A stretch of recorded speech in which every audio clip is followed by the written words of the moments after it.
안녕하세요. 긍정적인 마음과 행복을 위한 마음 훈련에 오신 여러분을 진심으로 환영합니다. 오늘 두 번째 얘기 마이너스에서 플러스 라이프로 라는 시간으로 여러분들과 함께 하도록 하겠습니다. 우리 지난 한 주 동안 여러분들이 보내주신 여러 댓글 때문에 되게 행복했던 것 같아요. 그 중에서 베스트 댓글들을 뽑아보았습니다.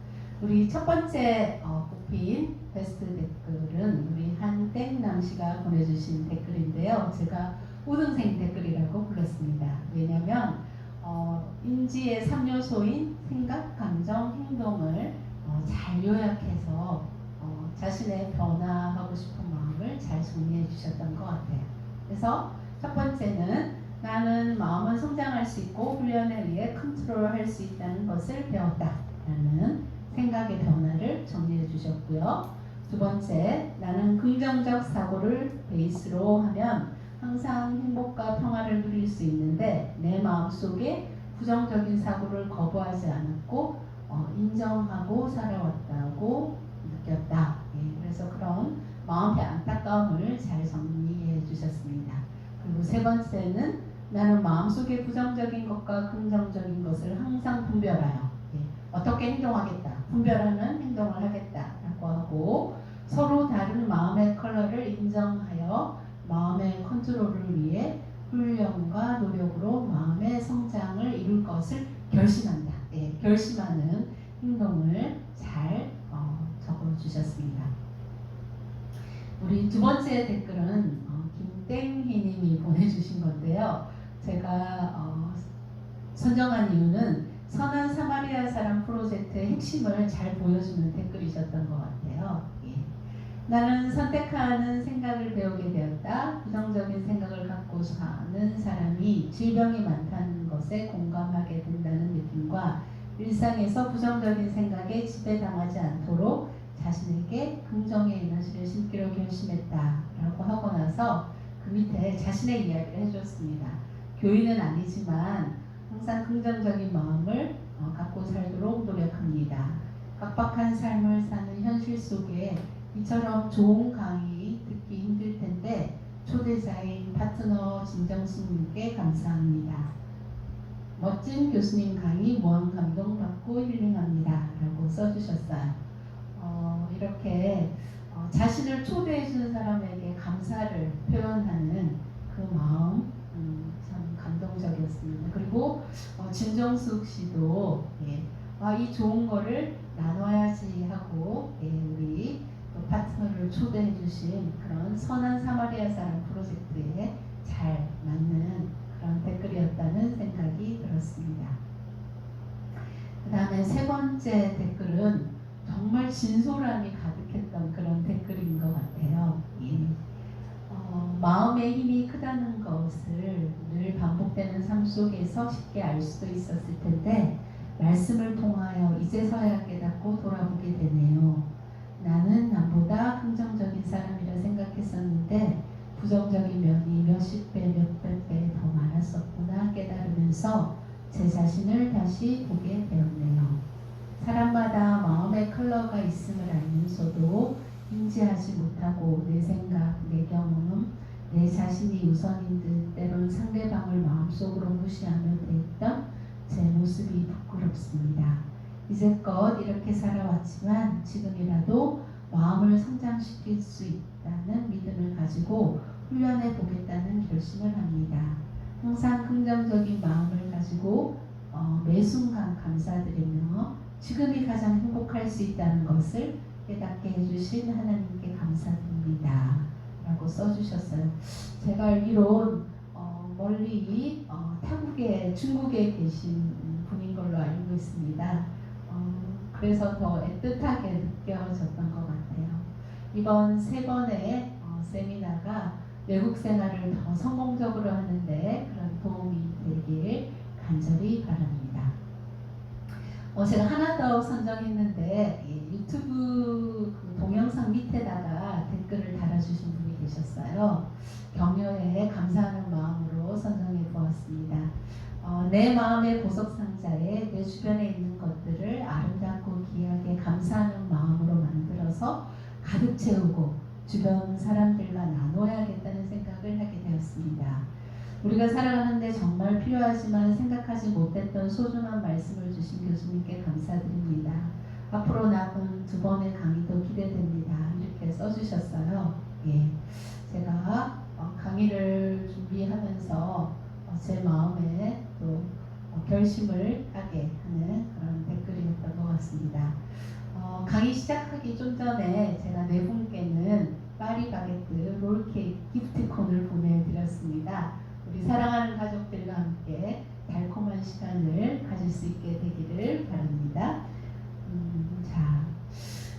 제가 여러분들의 댓글을 받으면서 생각난 단어가 동심원이라는 단어였어요. 우리가 호수 같은데 돌을 딱 던지면 이 동그라미가 점점 멀리 퍼져가는 게 동심원이잖아요, 그렇죠? 그래서 사실 이 강의를 오프라인에서 하면 많은 사람이 그렇게 참여하기는 쉽지 않은데 저희가 온라인에서 했기 때문에 특권이 있었던 것 같아요.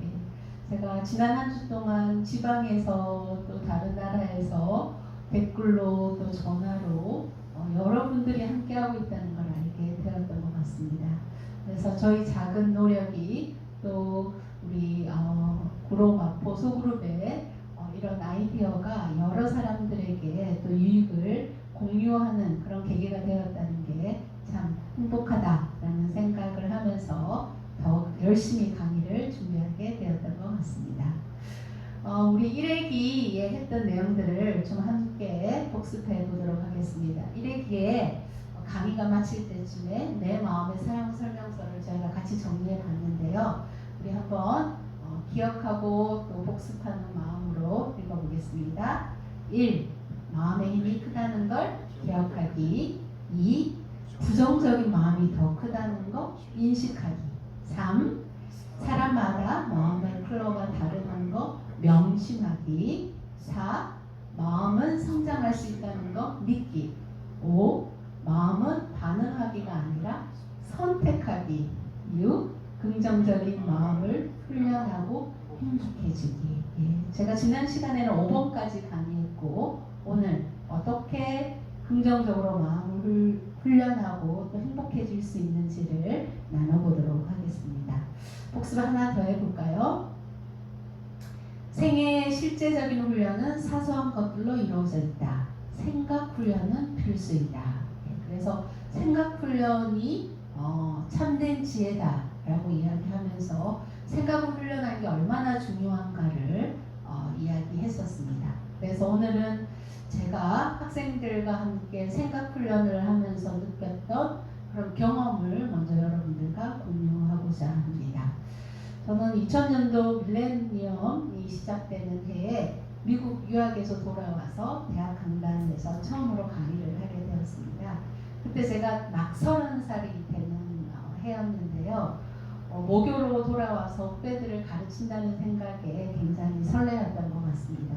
또 특별히 심리학이라는 과목을 통해서 학생들을 만날 그런 기대에 부풀어 있었어요. 제가 막 지나온 20대가 기억에 났었고 이제 막 20대를 시작하는 후배들에게 정말 중요한 것들을 가르쳐주고 싶어서 어떤 주제가 좋을까 생각을 하다가 나는 누구인가 라는 주제의 답을 찾아가는 수업을 진행하기로 했습니다. 일반 심리학 수업이기 때문에 심리학 이론도 강의했었지만 이런 나는 누구인가에 대한 답을 찾을 수 있는 심리검사 또 여러 프로그램을 진행하면서 학생들과 정말 열정적인 한 학기를 보냈던 그런 기억이 있습니다. 처음으로 맞이한 학기 말에 학생들이 낸 과제를 받아들였어요. 제가 5장 내라고 했는데 제가 너무 열정적으로 가르친 덕분일까요? 학생들이 막 20몇 장씩, 10몇 장씩 이렇게 낸 학생들이 있어서 제가 받아든 과제가 굉장히 묵직했습니다. 그래서 이제 그 과제들을 하나하나 읽어 나가기 시작했는데 저도 모르게 막 빠져들어가는 느낌이었어요. 학생들이 정말 진솔하게 태어나서 지금까지 살아온 자신들의 삶의 이야기를 거기다 적어두었습니다. 그런데 과제를 다 읽고 나서 펜을 내려놓으면서 제 마음속에 떠오르는 한 단어가 있었는데 한창 유행했던 소설 제목이죠. 김홍신 작가가 쓴 인간시장이라는 단어가 생각이 났습니다. 그 인간시장 책에 보면 나는 공평사회를 만들 것입니다. 뭐 이런 글이 있잖아요. 그렇죠? 근데 제가 읽었던 학생들의 과제는 삶에 매우 공평하지 않은 그런 가슴 아픈 이야기들이 많아서 그 책 제목이 생각났었던 것 같습니다. 그냥 수업 시간에 보면 정말 재기발랄한 20대 청춘들인데 그들이 살아온 삶의 이야기에는 정말 다양한 마음 아픈 사연들이 들어 있었던 것 같습니다. 근데 그때가 제가 첫 학기였잖아요. 그래서 내가 정말 특별한 학생들을 만났구나 라고 생각을 했습니다. 그 다음 학기 또 똑같은 수업을 가르쳤는데 내용은 약간 차이가 있었지만 여전히 그런 마음 아픈 이야기들의 비중이 높다는 것을 발견하게 되었습니다. 그리고 수업이 끝나면 종종 학생들이 와서 상담을 해달라고 이야기를 했어요. 그래서 그때는 제가 강사 시절이었기 때문에 연구실이 없지만 빈 강의실에서 또 학교 벤치에서 학생들의 이야기를 들어줬었는데 그 이야기의 주제들이 정말 무거운 주제들이었습니다. 자살을 시도했다는 이야기들도 있었고 가정폭력 때문에 너무 힘들다라는 학생들도 있었고 또 낙태를 해야 되는데 고민이다. 그 다음에 왕따 이야기가 되게 많았고 또 실연의 상처를 호소하는 그런 학생들의 이야기가 많았습니다. 때론 밥을 사주기도 하고 또 같이 울기도 하고 또 학생들이 어디를 가자고 하면 같이 가기도 하고 그렇게 하면서 세월이 흘러갔던 것 같습니다. 그런데 1년이 지나고 2년이 지나고 5년이 지나면서 점점 더 제 마음이 무거워지기 시작했던 것 같습니다. 그러던 어느 날 2006년에 제가 그때 박사과정 중이었는데요. 마틴 셀리그만이라는 분이 외국에서 특강을 하러 오신다는 이야기를 듣고 제목이 긍정심리학이라는 데 끌려서 제가 그 강의를 듣게 되었습니다. 그 강의를 듣고 있는데 정말 그 강의에 제가 빨려 들어가는 것 같았어요. 그리고 제가 정말 고민하고 있던 이 학생들을 어떻게 해야 될까 하는 것에 대한 답을 그 강의를 통해서 배웠던 것 같습니다. 학생들이 가지고 있는 문제에 공감해주고 그 문제를 해결하는데 어떻게 해결할까 골몰했던 저에게 그것이 아니라 방향을 바꿔야 한다라는 걸 그 특강을 통해서 알게 되었던 것 같아요. 왜냐하면 긍정심리학에서는 단순히 인간의 취약성과 정신적 손상에 관한 연구만 다루는 게 아니라 강점과 잠재 능력을 다루는 연구이다라고 하면서 긍정심리학의 여러 연구 결과들을 알려주셨는데 그 연구 결과들의 이야기가 너무나 우리 학생들에게 도움이 될 것 같다라는 생각을 했던 것 같아요. 그래서 그때부터 긍정심리학에 관한 책들도 찾아보고 또 그 학부에 있는 수업에 들어가서 총강을 하기도 하고 그렇게 했었습니다. 또 긍정심리학 신간이 나오면 열심히 찾아봤어요. 근데 그 책들 중에 해피어라는 굉장히 표지가 노란 한 책이 있었는데 제가 그 책을 읽으면서 또다시 새로운 빛을 발견하는 그런 느낌을 갖게 되었습니다. 탈 벤샤르라는 분이 교수님인데요. 하버드 대학의 교수님이신데 그분이 하버드 대학에서 행복학 강의를 진행했다는 거예요. 그게 저한테는 너무나 놀라웠던 것 같아요. 이분이 자기는 하버드 대학을 졸업하고 굉장히 돈도 잘 벌고 잘 살고 있다고 생각했지만 굉장히 스스로 불행한 삶을 살았다고 그 책에서 고백을 하고 있었습니다. 그래서 더 이상 그렇게 살 수 없다라는 생각을 하게 됐고 긍정심리학을 통해서 그리고 그 연구 결과들을 자신의 삶에 적용하면서 굉장히 유익을 경험을 하게 되었어요. 그래서 자기 후배들인 하버드 대학생들에게 자기의 그 경험을 공유하고 싶어서 이분이 행복학 강의를 열게 되었습니다. 그래서 수업 시간에 학생들에게 8시간 자고 오라고 한다든지 굉장히 이론적인 강의가 아니라 실제로 긍정심리학의 연구 결과를 학생들의 삶에 적용할 수 있는 그런 실제적인 수업을 진행했는데 정말 인기 폭발이었어요. 그래서 많은 학생들이 듣게 되었고 이렇게 책으로 나오게 되었다는 그 이야기를 책에서 읽었습니다. 그래서 그 책을 읽으면서 만약에 하버드 대학생들이 정말 불행했는데 그 수업을 듣고 행복해졌다고 한다면 그 책에서 가르쳤던 내용을 삼육대학에서 가르친다면 우리 학생들도 행복해질 수 있지 않을까라는 그런 희망을 갖게 되었습니다. 그래서 그때는 제가 강사하신 분이어서 뭐 강의를 이렇게 내가 개설하겠다 이런 걸 말할 수 있는 입장은 아니었는데 제가 정말 마음에 무거운 짐이었기 때문에 그 짐을 지고 가는 것보다 차라리 용기를 내어서 도전을 해보고 싶다는 생각이 들었어요. 그래서 학교에다가 교무처에 찾아가서 이런 제 마음을 말씀드렸더니 제 열정에 전념이 되셨는지 그 담당하시는 분이 그러면 강의 개설 신청서를 내라고 저한테 말씀을 하셨습니다. 그래서 제가 정말 열심히 그 계획서를 만들어서 학교에 냈고 또 학교에서도 그 강의를 열어도 좋다고 수락해 주셨어요. 저도 하버드 대학처럼 행복한 강의라는 제목을 붙였는데 저희 대학에서는 이름이 너무 가볍다고 긍정심리학이라는 과목으로 바꿔주셨습니다. 그 긍정심리학을 2007년도에 2학기쯤에 아마 개설했던 것 같아요. 그런데 개설하자마자 50명 학생이 꽉 차고 여러 학생들이 들어오고 싶다라고 했던 것 같은데 아마 제목이 인기가 있었던 것 같습니다. 제가 하버드 대학의 그 강의를 책을 통해서 배우기는 했지만 어쨌든 그대로 할 수는 없으니까요. 저도 굉장히 떨리는 마음으로 매 수업을 준비를 했던 것 같습니다. 그리고 어떤 방법으로 적용해 학생들에게 효과가 있을지 모르기 때문에 조금은 가한 과제들을 학생들에게 내어주었어요.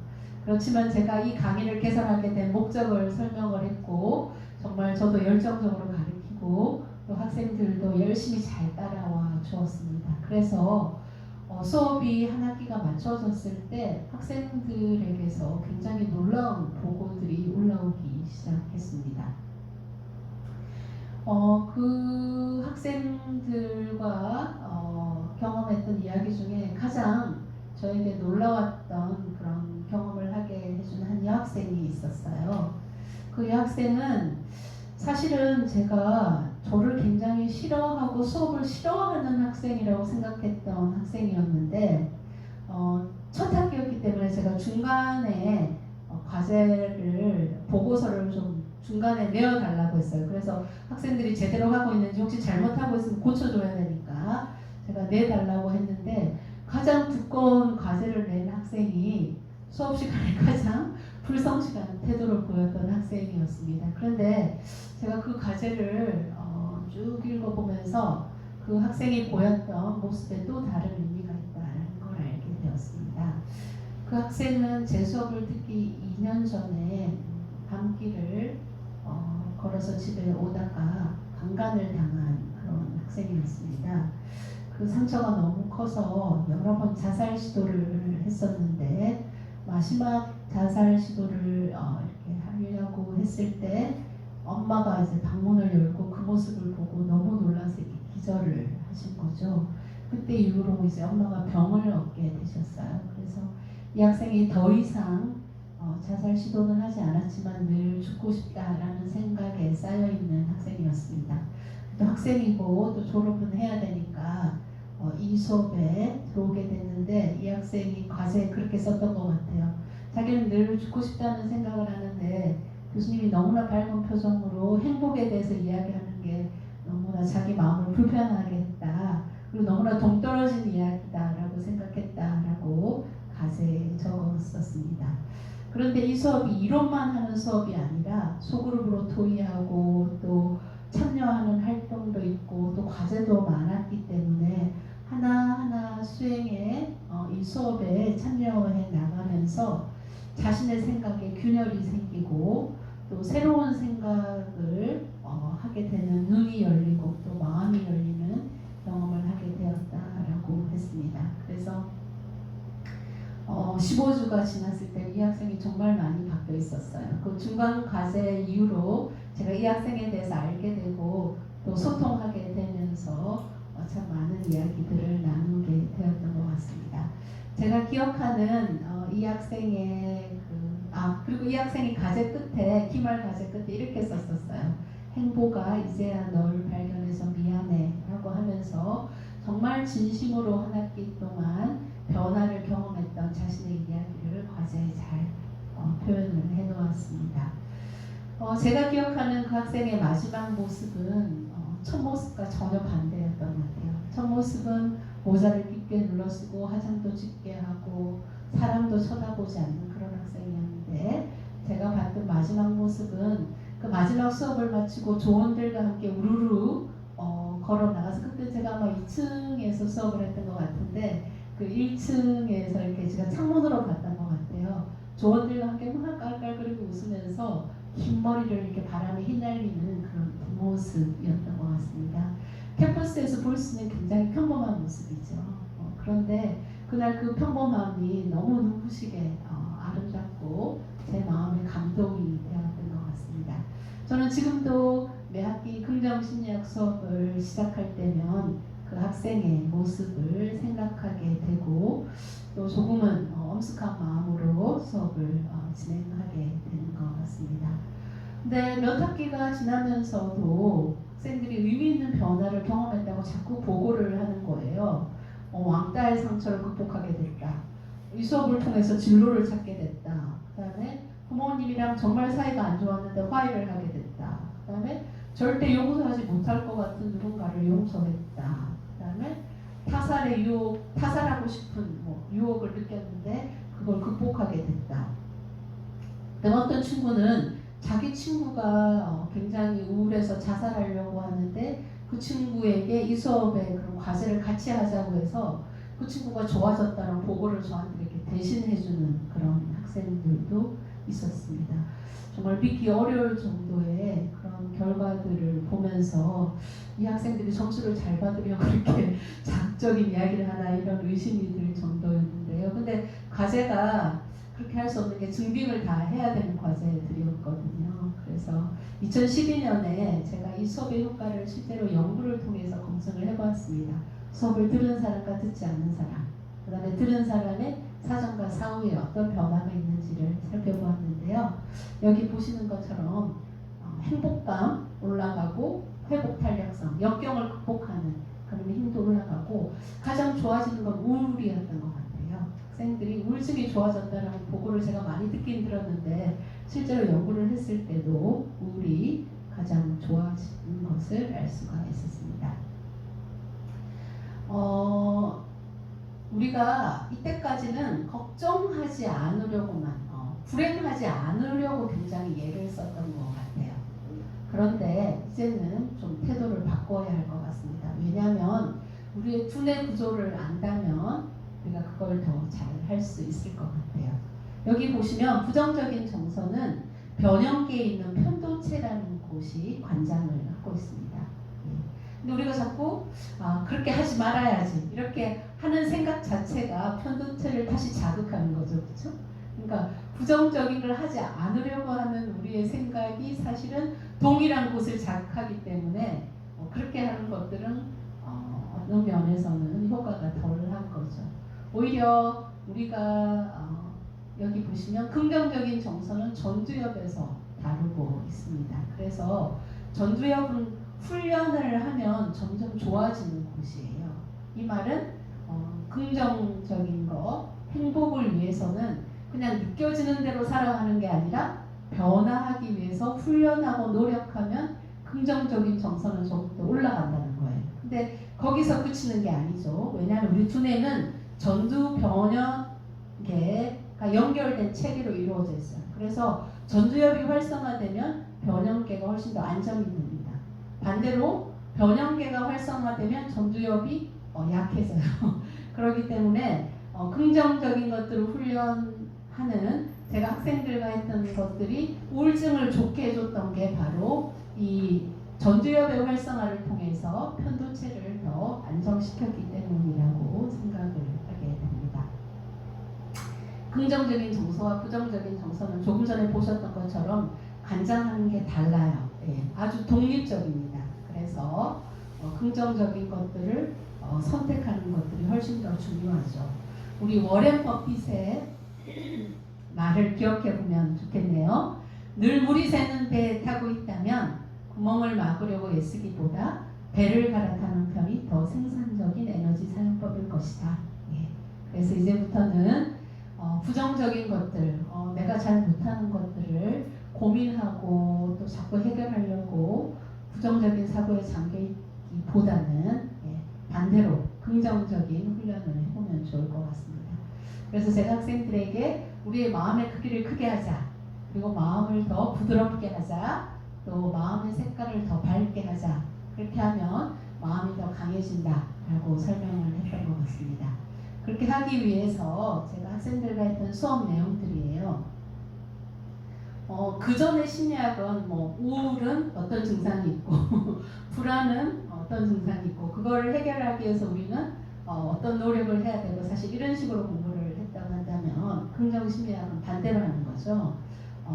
우리가 낙관적으로 생각하는 거는 어떻게 하는 건지, 그 다음에 뭔가를 몰입해서 즐겁게 하는 거는 어떻게 하는지, 그 다음에 내가 가진 강점은 뭔지, 강점 심리 검사를 해보면 여러분의 강점을 찾아줘요. 그러면 그 강점을 어떻게 활성화할 수 있는지, 그 다음에 사랑하라고 하는데 사랑은 도대체 어떻게 해야 되는 건지, 사랑에 빠지는 건 쉬운데 사랑을 유지하는 건 어렵잖아요. 우리가 그걸 친밀감 훈련이라고 하거든요. 학생들이랑 그런 것도 하고, 감사하고 칭찬은 어떻게 해야 잘할 수 있는지, 그 다음 친절은 어떤 방식으로 베풀어야 하는지, 용서는 어떻게 하는 건지, 삶의 의미가 왜 중요한지, 그 다음에 회복 탄력성은 뭐고 그거를 왜 우리가 알고 또 훈련해야 하는지, 이런 것들을 학생들이랑 공부를 하면 학생들이 수업 마치고 나면 교수님 와 신기해요. 아 진짜 이런 거였어요? 저희는 몰랐어요 라고 하는데, 사실은 긍정심리학은 이런 것들을 과학적으로 다 연구를 해서 이런 방법이 좋다라는 것들을 그 연구해 놓은 결과들이 있어요. 그래서 그런 연구 결과들을 효과적으로 우리 삶에 적용할 수 있도록 하는 수업을 진행을 했었습니다. 그리고 이 학생들이 변화됐던 그 이면에 있었던 몇 가지 중요한 요소들을 저희가 함께 살펴보면, 첫 번째는 행복의 기준점에 대해서 생각을 해볼 수가 있습니다. 사람들이 행복 훈련하자 그럼 뭐라고 말하냐면 전 안 돼요. 전 원래 좀 선천적으로 좀 비관적으로 태어나서 아무리 긍정적으로 생각을 하려고 해도 생각이 잘 안 돼요. 이렇게 말하는 분들에게, 그런 학생들에게 저는 이 행복의 기준점에 대한 강연을 하면서 그 생각이 틀렸다는 것을 이야기를 해주고 있습니다. 사람마다 행복의 기준점이 있는 것은 맞아요. 다 다릅니다. 어떤 사람은 좀 훨씬 더 진짜 더 행복한 사람이 있고요. 어떤 사람은 훨씬 덜 행복하고 비관적인 사람이 있는 거는 사실입니다. 그래서 학자들이 이런 사람들이 가지고 있는 행복의 기준점에 영향을 주는 요소들이 뭔지를 행복 방정식으로 표현을 했는데요. 사람들의 행복을 결정하는 요인들은 크게 세 가지가 있다고 하는데, 첫 번째는 유전적인 요소, 환경적인 요소, 의도적인 활동이 있고 각각의 영향력이 여기에 나와 있습니다. 가장 많은 영향을 미치는 건 유전적인 요소입니다. 50%였죠, 그렇죠? 이 50%라는 숫자는 어떻게 나왔냐면 쌍둥이 연구에서 나왔어요. 쌍둥이 중에 이란성 쌍둥이가 있고 일란성 쌍둥이가 있잖아요. 그래서 이란성 쌍둥이 간의 행복도는 한 0.13 정도인데, 일란성 쌍둥이 유전자를 공유했을 때는 0.44 정도가 됩니다. 그런데 쌍둥이들 중에 어떤 쌍둥이들이 있냐면, 어릴 때 일란성 쌍둥이로 태어났는데 각자 다른 집에 입양이 된 거죠. 그래서 각각 다른 환경에서 자라났는데 나중에 성인이 되어서 두 사람이 만나게 되었을 때 이 사람들의 행복도를 각각 측정해서 그 일치도가 얼마나 가나 이렇게 연구를 해봤더니 한 52.52 정도, 52% 정도라는 걸 쌍둥이 23,000 쌍을 연구한 연구에서 알게 되었습니다. 그래서 유전이 한 50%일 거다라고 이야기를 하죠. 그럼 많은 사람들이 그래요. 보세요 교수님. 유전적인 게 이렇게 영향을 미치잖아요. 그런데 그럴 때 제가 이렇게 대답하죠. 행복의 설정값을 바꿀 수 없다는 것이 우리의 행복 수준을 바꿀 수 없다는 건 아니다 라고 설명을 해요. 왜냐하면 유전자는 우리의 삶의 체험이나 행동을 완벽하게 결정하지 않습니다. 유전의 영향을 가장 크게 받는 게 키예요. 키는 90%의 영향을 받습니다. 여러분 아마 주변에서 이런 이야기 많이 들었을 거예요. 키가 유전의 영향을 많이 받는다.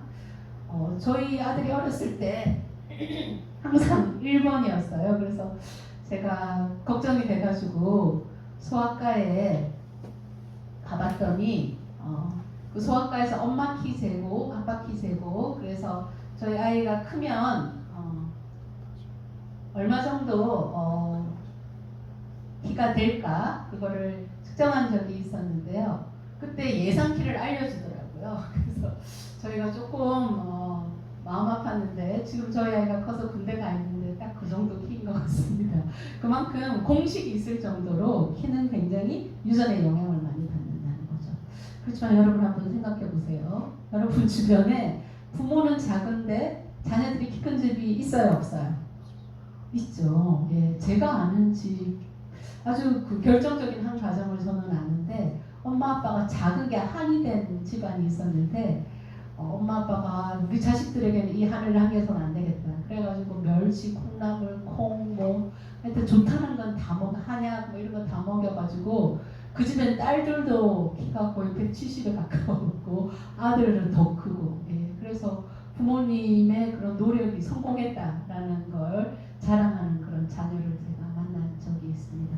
90%의 영향을 받는 키도 이렇게 환경이 바뀌면 달라질 수 있는데 아까 유전은 단지 50%였잖아요. 그렇죠? 그렇기 때문에 행복은 얼마든지 변할 수 있다라고 그래서 제가 비관적이라고 하는 사람들한테 이런 이야기, 과학적인 증거를 들어서 해주고 있습니다. 두 번째 요소는 10%예요. 예, 환경 10%입니다. 제가 아까 그림을 바꾼 것 같은데 안 바뀌었네요.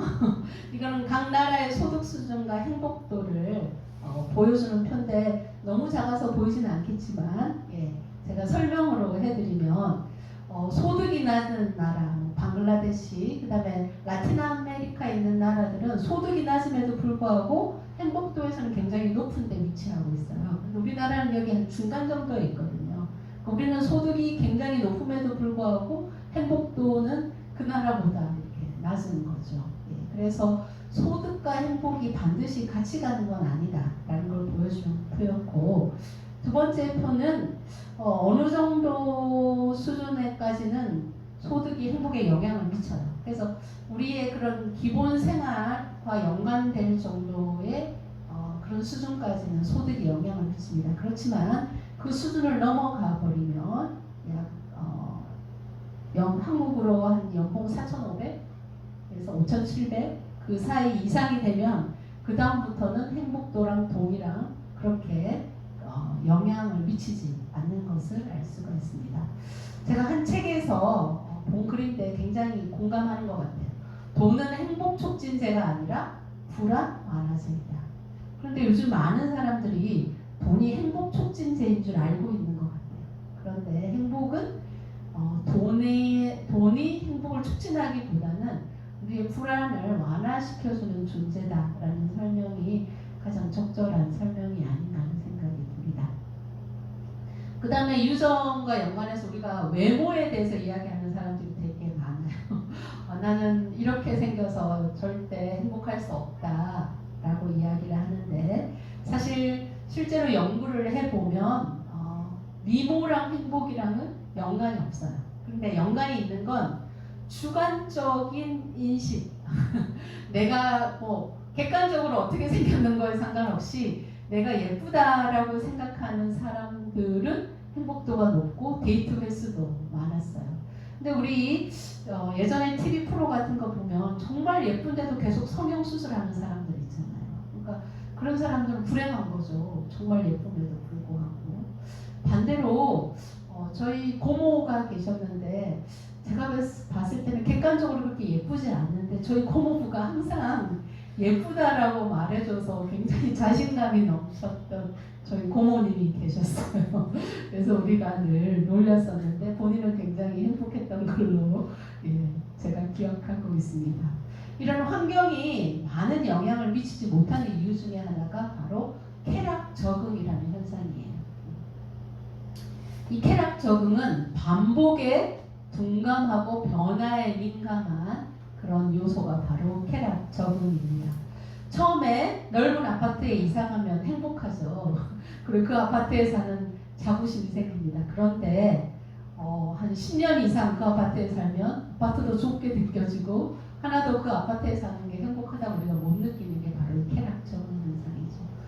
미모가 정말 예쁜 와이프나 또 남편이랑 사는 분들도 맨날 보면 근데 그분이 정말 짜증을 많이 내고 계속 잔소리를 하면 그 미모가 별로 영향을 주지 않겠죠.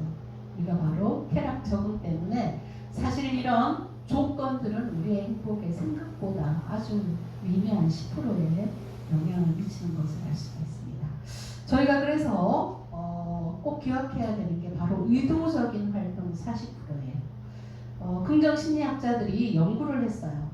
행복도 상위 탑 10%에 드는 사람들을 모아서 봤더니 이 사람들이 미모가 뛰어나거나 돈이 많거나 아니면 뭐 유전적인 요소라기보다는 이 사람들은 다른 사람들보다 특별히 많이 하는 뭔가가 있었다는 거죠. 그래서 그 많이 하는 뭔가가 뭔지를 살펴봤더니 여기에 있는 것입니다.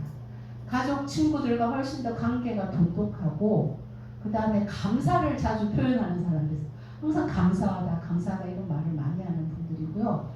먼저 자기가 도움의 손길을 내미는 사람들이었고 그 다음에 미래가 항상 좋을 거라고 생각을 하는 거죠. 자기 객관적으로 봐서는 그런 상황이 아닌데 이 사람들은 주관적으로 낙관적으로 설명을 하는 거예요. 그리고 삶이 즐겁다라고 이야기하고 즐거운 일을 많이 하고 있었고 규칙적으로 운동을 하고 있었습니다. 그리고 어떤 목표가 있는 사람들이었고요. 그 다음에 스트레스를 받아도 뭐 그렇게 스트레스 때문에 흔들리지 않는 그런 면을 가지고 있는 분들이었다는 거죠.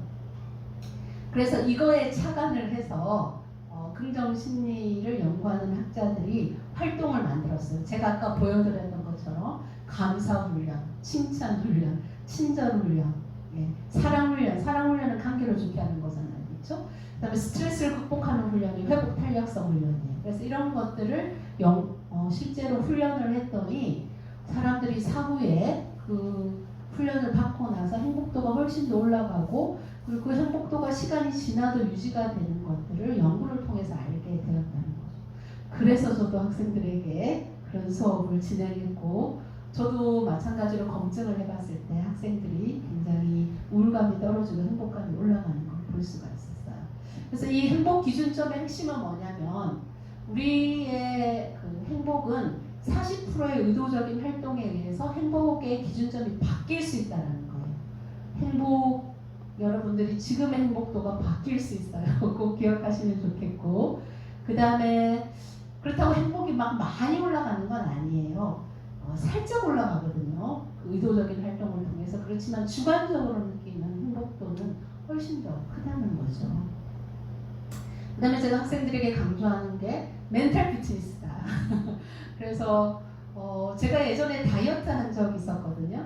그런데 살이 다이어트 할 때보다 다이어트가 끝나고 나서 더 잘 빠지는 거예요. 그래서 제가 한의원에서 다이어트 한 걸 도움을 받았었는데 제가 선생님한테 왜 선생님 살이 지금 더 잘 빠져요? 라고 말했더니 왜냐면 운동을 꾸준히 해서 근육량이 늘어났기 때문에 기초대사량이 좋아져서 지금 살이 더 많이 빠지는 거다. 그렇게 이야기를 했어요.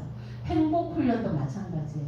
처음에 했을 때보다 어느 정도 그 티핑 포인트가 있어요. 그래서 그때까지 꾸준히 하면 한다고 조금씩 좋아지는 게 아니에요. 쭉 가다가 어느 순간 변화를 자기가 체감하게 되고 자기만 변화를 느끼는 게 아니라 주변 사람이 느낄 정도로 변화가 되는데 그렇게 되려면 꾸준히 해야 되고 그리고 그런 것들을 꾸준히 할 수 있도록 주변에 피드백을 해줄 수 있는 사람들이 있는 것들이 굉장히 중요하고, 행복한 사람도 더 건강하기 위해서 하는 것이 멘탈 피트니스다라고 이야기를 하고 있습니다. 제가 학생들이랑 이렇게 몇 년을 하면서 효과를 봤잖아요. 그래서 제가 이런 이야기들을 이렇게 좀 나눌 수 있는 기회들이 있었는데, 특별히 저한테 이렇게 상담을 요청하는, 저도 이제 목회자 사모다 보니까 상담을 요청을 제가 많이 받을 때가 있었는데, 이분들이 너무 좀 안타까운 거예요. 왜냐하면 병원을 가시기도 힘들고 또 상담이 고가기 때문에 사모님들 받으실 수도 없고, 그래서 참 이런 교육을 사모님들한테도 한번 해보면 좋겠다라고 했는데, 마침 국가태지회와 한국연합회의 지원을 받아서 제가 사모님들에게 1년 동안 이 프로그램을 진행할 수 있는 기회를 갖게 되었습니다. 그래서 거의 3년에 걸쳐서 매해 사모님들과 함께 프로그램을 진행을 하게 되었어요. 그런데 재미있는 그런 결과가 나왔는데, 1년 동안 사전과 사후에 사모님들이 어떤 변화를 경험하시는지 제가 측정을 해보았더니, 학생들과 마찬가지로 맨 앞에 있는 게 행복감이고요. 그 다음에 두 번째가 회복 탄력성, 세 번째가 결혼 만족도, 그 다음에 영적인 웰빙, 안정감, 그 다음에 우울감. 이렇게 봤을 때 이 네 가지 요소가 다 좋아지는 것들을 볼 수가 있었습니다. 특별히 제가 목회자 사모들에게는 여기 부부 만족도, 결혼 만족도를 체크를 한 이유가 있었는데, 첫 학기를 마쳤는데 세 분의 사모님이 임신을 하신 거예요. 그래서 특이하다라고 했는데, 그 다음 학기 또 임신을 하는 분이 계시고, 그래서 제가 아마 2년차인가 3년차 연구 때 결혼 만족도를 넣어봤어요. 그랬더니 여기 보시다시피 결혼 만족도가 올라가는 것들을 볼 수가 있었습니다. 행복 훈련을 통해서 관계가 좋아지는 거고, 그 관계가 좋아진 결실이 임신이 아니었나 하는 생각이 듭니다. 사모 훈련을 하면서 중간에 어떤 경험을 하시는지 제가 좀 써달라고 하고, 그 중에서 공통적으로 나오는 것들은 이런 것들이 있었습니다. 마음이 담대해지고 감사가 넘친다. 그 다음에 가족과의 관계, 교우와의 관계가 매우 부드러워진다. 그 다음에 남편, 성도, 그리고 어떤 관계든 어떤 상황에도 그 순간 긍정적인 면에 감사할 것에 집중하려고 노력을 한다. 그 다음에 다른 이는 이렇게 생각할 수 있구나라는 동질감과 나도 이렇게 적용할 수 있겠다라는 생각을 한다. 그러니까 서로 나누면서 다른 사람이 생각하는 방법을 보는 거예요. 그리고 그걸 자기에게도 적용해보는 거죠. 그 다음에 긍정적인 마음은 물론이고 자신을 점점 사랑할 줄 알게 되었으며 매사에 용기와 자신감이 생긴 것이 가장 큰 변화다. 그 다음에 자꾸 마음 상태를 점검하게 된다. 그래서 이거 훈련을 받고 나면 자꾸 점검하고 재해석하고 부정적인 마음을 재해석하게 되는 거죠. 그래서 긍정적인 생각과 삶의 활력이 나는 것 같다. 이렇게 보고해 주셨고요. 어떤 사모님은 기말에 이런 이야기를 하셨습니다. 올 한 해 마음훈련에서 배운 긍정심리학과 인간관계를 통해 그동안 왜 그리도 내 인생이 우울하고 불안했는지 이제 조금 알 것 같다. 나의 부족한 부분에 너무 집중하며 살아왔고, 다른 사람, 특히 부모님의 기대에 못 미치는 여러 요소들이 삶에 스트레스를 주어서 그리도 불안하게 어딜 가도 평안 없이 살아왔던 것 같다. 이젠 건강한 나됨을 찾고 싶다. 그 누구를 위한 삶이 아닌 내 삶의 진정한 주인으로 살고 싶다. 1년간의 마음훈련 학교는 내 인생에 있어 가장 중요하고 소중한 시간이었음을 부인할 수 없다라고 해주셨습니다. 사태지회에서 이 결과를 들으시고 굉장히 이 효과에 놀라시면서 다른 여러 나라에 알리고 싶다라고 해서 미국에서 열리는 대총회 때 홍보를 하기 위해서 실제로 제가 이 강연들을 다 영어로 찍었어요. 그래서 다른 나라에서도 이런 내용을 공유할 수 있는 그런 기회를 갖게 되었습니다. 근데 이 DVD를 제가 어떤 외국인 분께 선물로 드렸는데, 이분이 그냥 그걸 선물로 받고 그대로 갖고 계신 게 아니라 실제로 이거를 활용해서 주변 사람들에게 훈련을 하고 싶다라고 저한테 연락을 주셨어요. 그래서 제가 도움을 드려서 이분이 호주에서 주변에 있는 사람들과 이 마음 훈련을 진행을 하시고 효과가 좋았다라고 저한테 알려를 주셨습니다. 그래서 이분의 초청으로 제가 작년에 1월에 호주에 가서 또 강연을 하게 되었고요. 이분이 아프리카에 본인이 강연을 초청받으셨는데 가서 아프리카에 가서도 전하셨다는 이야기를 듣게 되었습니다. 사실은 제가 이렇게 끝난 게 아니라 작년에는 이명을 앓고 계시는 환자들에게 이 긍정 심리 훈련을 적용해 보는 시간을 가졌어요. 왜냐하면 제가 어떤 모임에서 의사 선생님 한 분을 만났는데 그분이 이명 환자들을 낫게 하는데 이비인후과 의사로서 한계가 있다고 하시는 거예요. 그래서 심리적인 도움이 필요한 것 같다라고 하셔서 제가 이 프로그램을 이명 환자들에게 좀 이렇게 수정해서 실제로 여러 팀을 진행을 하고 그 결과를 이제 종단으로 지금 살펴보고 있는 중인데 얼마 전에 6개월 그 효과 검증에 대한 보고를 병원에서 받게 되었는데 6개월 후에도 이명이 좋아지고 있다라는 놀라운 결과를 받게 되었습니다. 그래서 이 마음을 훈련하는 게 얼마나 파워풀한가를 저는 여러 대상 또 여러 나라에서 보고를 받고 있는 것 같습니다. 자, 그렇다면 오늘 가장 핵심은 이분들이랑 제가 했던 공통적인 활동 그런 여러 다양한 변화를 가져왔던 그 핵심을 여러분들과 공유하고자 합니다. 바로 플러스 라이프 실습하기인데요. 정말 보기에는 정말 하찮게 보이는 내용이에요. 그런데 여러분 무시하지 마시길 바랍니다. 왜냐하면 이거를 꾸준히 하면 이게 바로 멘탈 피트니스 훈련이 되고 제가 이 앞에 설명했던 그런 여러 극적인 변화를 가져왔던 게 바로 이 단순하고 정말 간단한 일인 것을 알 수가 있습니다. 어떻게 하느냐면 하루를 살아가는 동안에 아래의 활동들을 기억하고 일지를 쓰는 거예요. 그래서 실천을 해야 일지를 쓰겠죠. 실천하면서 끝나는 게 아니라 여러분 파트너와 공유해 주시는 게 되게 중요합니다.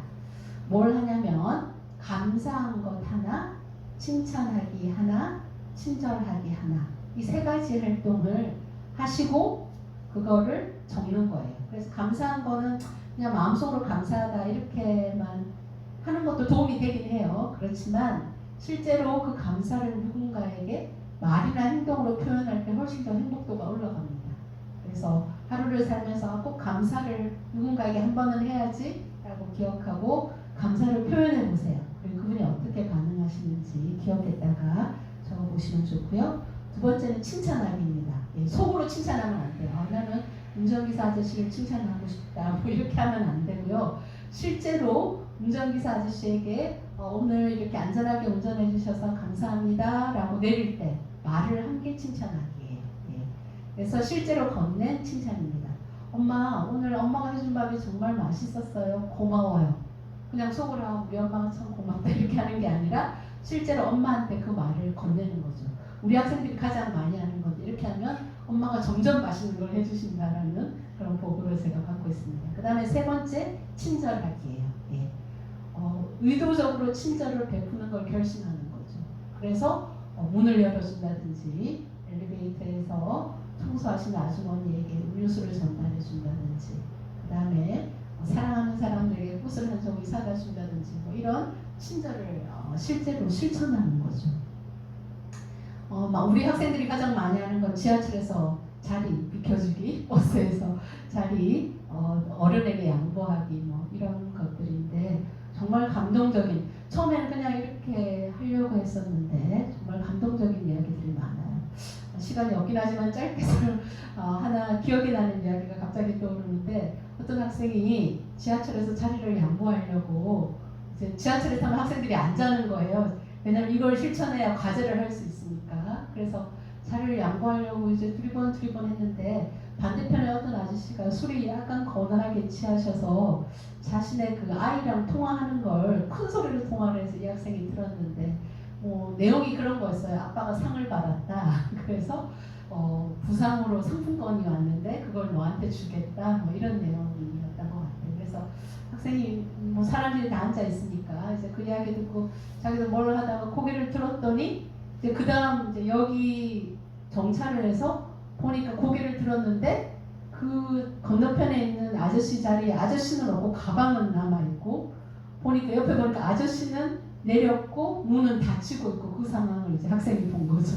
근데 아저씨가 이제 문이 닫히고 나서 이 아저씨도 깨달은 거예요. 가방을 놓고 내린 거를. 그래서 학생이랑 눈이 마주쳤던 것 같아요. 그래서 이 학생이 벌떡 일어나서 자기도 모르게 그 가방을 딱 가지고 그 다음 역에 내려서 다시 거꾸로 그 자리로 갔대요. 근데 거기 그 아저씨가 안 계셨던 거예요. 그래서 혹시 몰라서 분실물센터로 이 학생이 갔더니 거기서 그 아저씨가 막 신고를 하고 있었어요. 그래서 이 학생이 이제 그거를 아저씨 가방 여기 있어요 라고 이제 하면서 전달해 드렸더니 아저씨가 너무 고맙다고 하면서 그 상품권을 이제 빼가지고 이렇게 우리 학생한테 주려고 했대요. 근데 얘가 자기가 왜 그랬는지 모르겠는데 왠지 아까 그 통화가 기억이 나가지고 아저씨 이거 아까 제가 죄송하지만 통화를 들었는데 자녀 주기로 한 거 아니냐고 저는 그냥 마음만으로 감사하다라고 이렇게 하면서 막 이렇게 거절을 하면서 나오는데 그 나오는데 자기가 너무 행복해서 가슴이 터질 것 같았다 이런